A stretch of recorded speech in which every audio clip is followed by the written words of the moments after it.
Good evening. This is Pastor Omar Muhammad. I am your proactive agent of change who communicates so that others might be healed, liberated, and appreciated. If you are checking out this broadcast today, this is my special broadcast. You know, I usually only broadcast Monday through Friday, but today I'm broadcasting from the house, and I'm looking at, right now, I'm looking at the book Kwanzaa. So this is going to be a part of my Kwanzaa series. Today is the second day of Kwanzaa, which is a cultural holiday. Good to see you, Crystal. This is the second day of Kwanzaa. It is a cultural holiday in which we celebrate the virtues of a culture and a people. Today's word is Kujichagulia. Kujichagulia. That is a word that means, hey, good to see you, Crystal. Today is Kujichagulia. That is a word that means self-determination. And if you can see that right here, I'm going to try to make it focus on it right quick.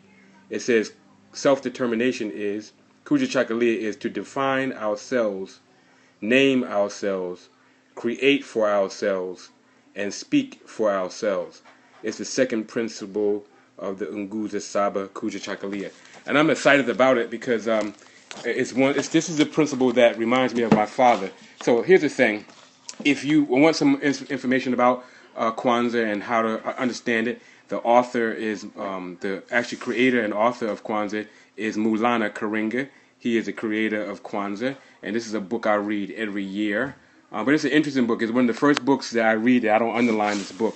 I just keep it because I want to hold it for my children so that they can have it and keep it as a refuge because they want to copy things and things like that.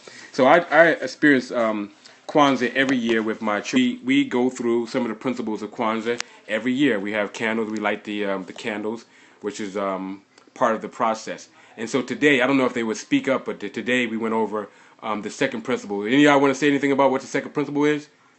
What's the second principle of Kwanzaa? Self-determination. Yes, self-determination. You're right, Naeem. And what does that mean to you? That other people's opinions shouldn't make you feel a different way about yourself. You're right. That He said determine how your life will be and how you want it. he said that you determine how your life will be. That other people's opinion doesn't determine how your life would be. And I think that's my youngest son, and that's some of the most profound stuff I heard in a long time. Kujichagulia is just that. It is self-determination. It is where we determine what we think is good for ourselves. I used to practice Kujichagulia early on. Some of you may not know that Pastor Omar Muhammad used to be a dreadlock man. Yeah, my locks used to be all the way down my back.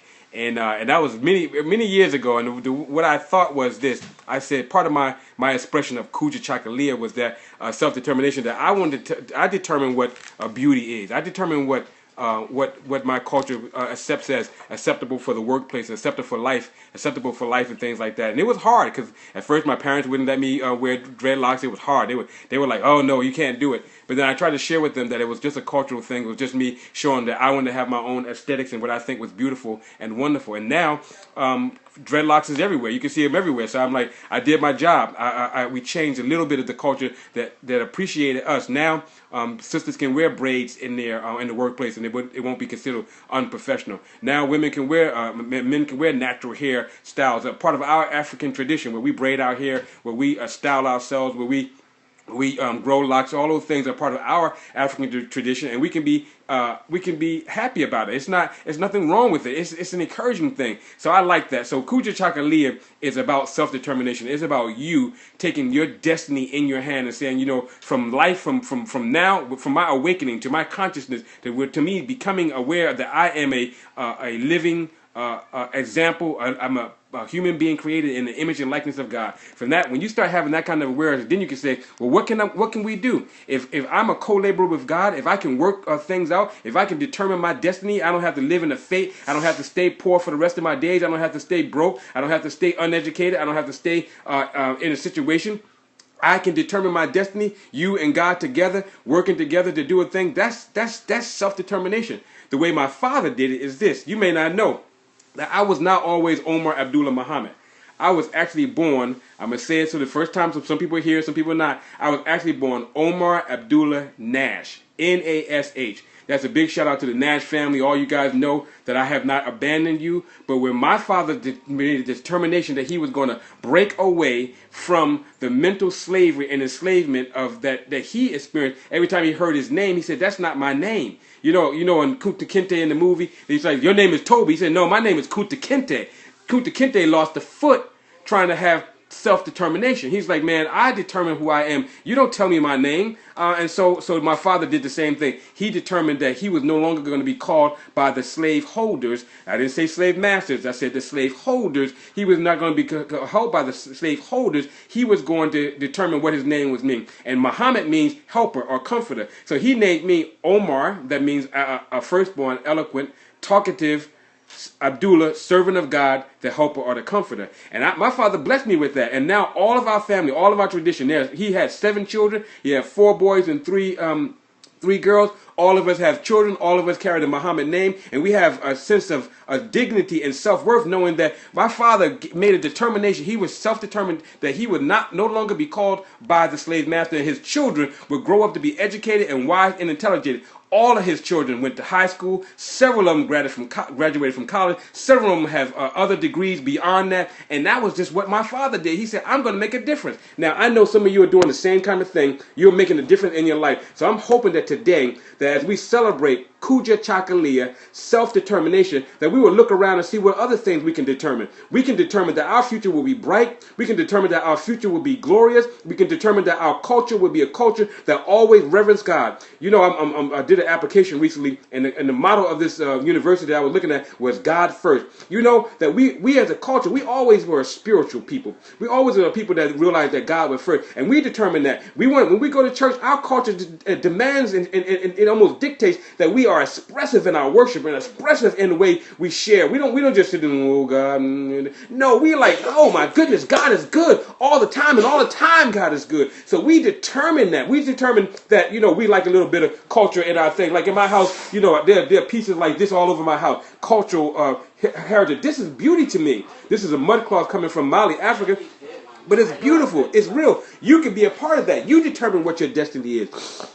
You determine what your future is. You have the power in your hand. You and God together have the power to determine what's going on. So I love this principle, Kujichagulia. For my father, for me, it was I wore the dreadlocks. And I entered in a whole new way of aesthetics, a way of beauty. And now so many young people are wearing their natural hair. That was for me. My sons, I see them, now they're growing their hair out. First I was like, "Why your hair so nappy?" And I had to back up and say, "Wait a minute. I'm doing the same thing my daddy did to me." So I let my hair grow out because my father cut my hair all the time. My sons, I let their hair grow out. Now they're showing. Now I see a whole cultural movement of young people being proud of their hair that defies gravity.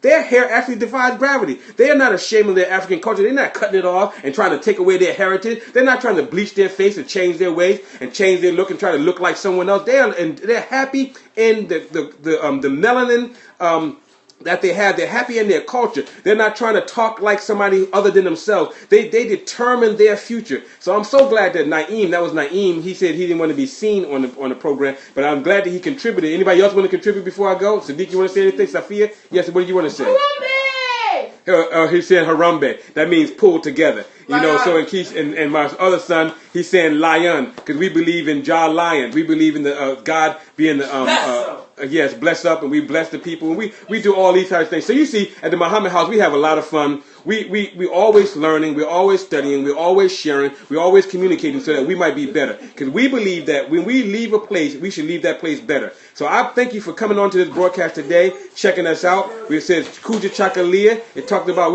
Kwanzaa. Oh, Sophia want to say something before you go. Sophia, what do you want to say? Wait, no. Come on. You want to be on? You want to be on?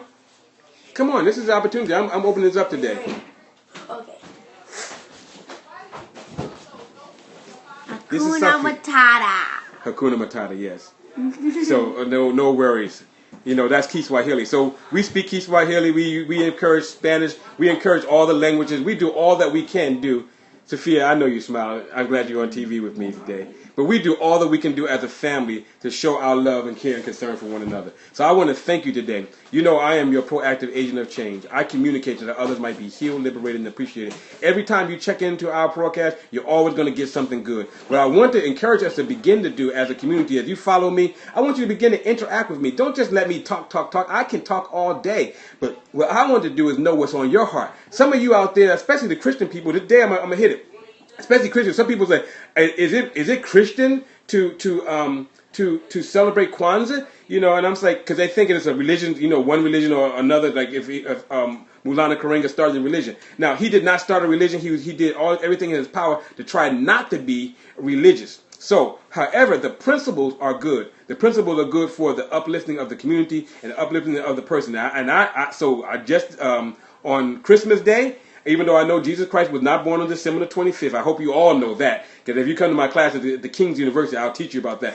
But the thing is, we do celebrate that the Christ, the Messiah, was born into the world. And we don't take anything from that. It is Christ, the Messiah, that gives us the strength, the power, the authority to take our life into our own hands. To say, God, with you, I can do all things. And all things are possible. I do not have to stay in a state of poverty and lack, fear or dismay. I don't have to stay any of those things. I can actually change my thinking, and by changing my thinking, I can change the outcomes of my life. So today, I'm thankful for this. I'm so glad you came on today. This is Sophia. She's here with me. I love her.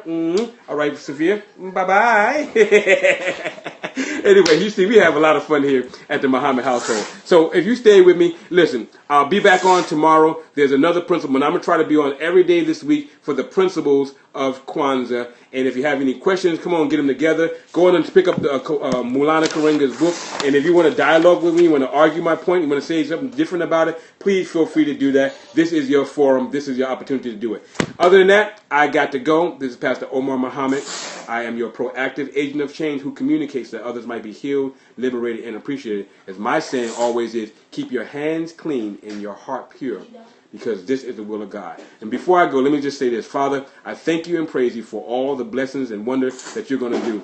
I thank you for those people who are going to catch on to this program and going to enjoy the opportunity to serve you, and they're going to do some great things. So I'm praying, Father, that what you would do today is that you would help us to be self-determined, that we will take a good review of our life during these next few days before the new year, and we determine what it's going to look like. Is it going to be better? Is it going to be more fulfilled? Is it going to be more work? I'll check my inbox and do that for you. So but we thank you and we praise you for what you're doing now. This is the day that the Lord has made. We will rejoice and be glad in it. God bless you. I'm out. Kujichagulia. Self-determination.